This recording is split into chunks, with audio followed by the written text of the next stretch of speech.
All right, switching gears now. Art is an ambiguous and subjective term, and one local group is out to prove it exists far past the galleries.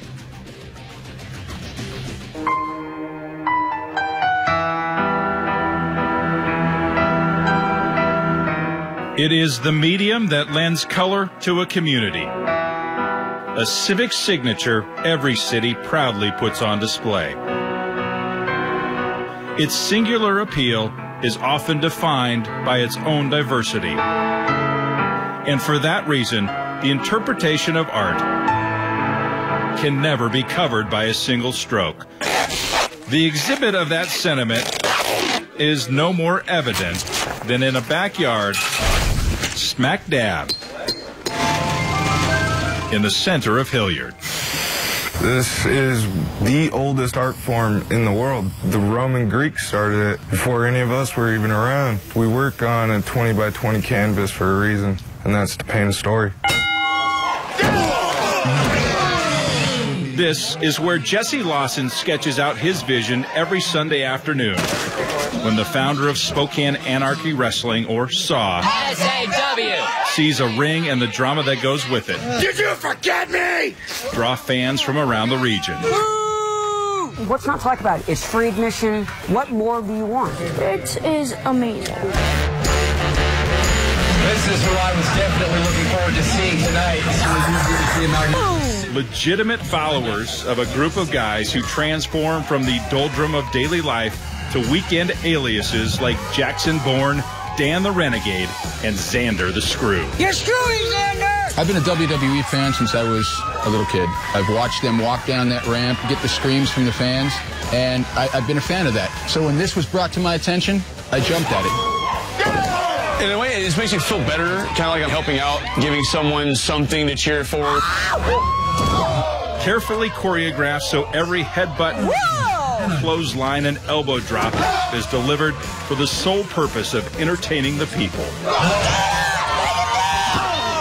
It creates an experience. It creates memories for people. They come here, you bring your family here to watch a show. People here in Spokane who don't have any other wrestling thing they can go see can come here for free, a place for their kids to run around and have fun with other kids while you're watching some great wrestling matches.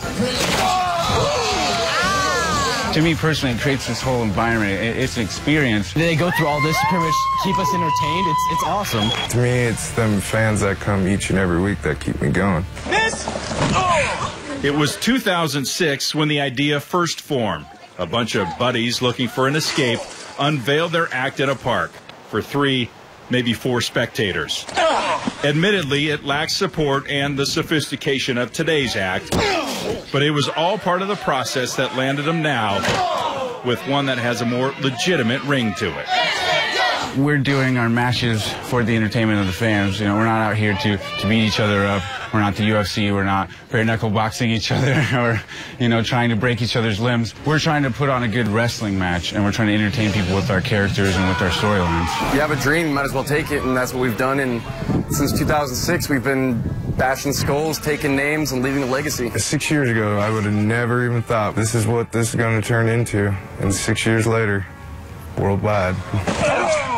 From this park bench to fans now following on YouTube from England, Japan, and as far away as Australia. And welcome. There's even an online talk show to break down every bone-crunching move.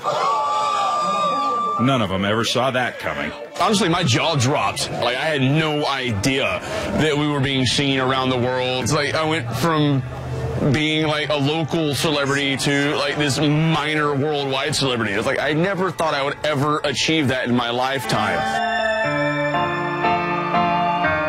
Each and every week, it is proof positive.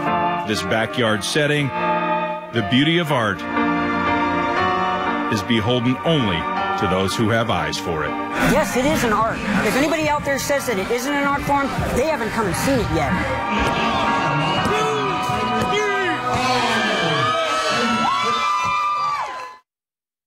Well, truly an art form there for you. Special thanks to Jordan Cass.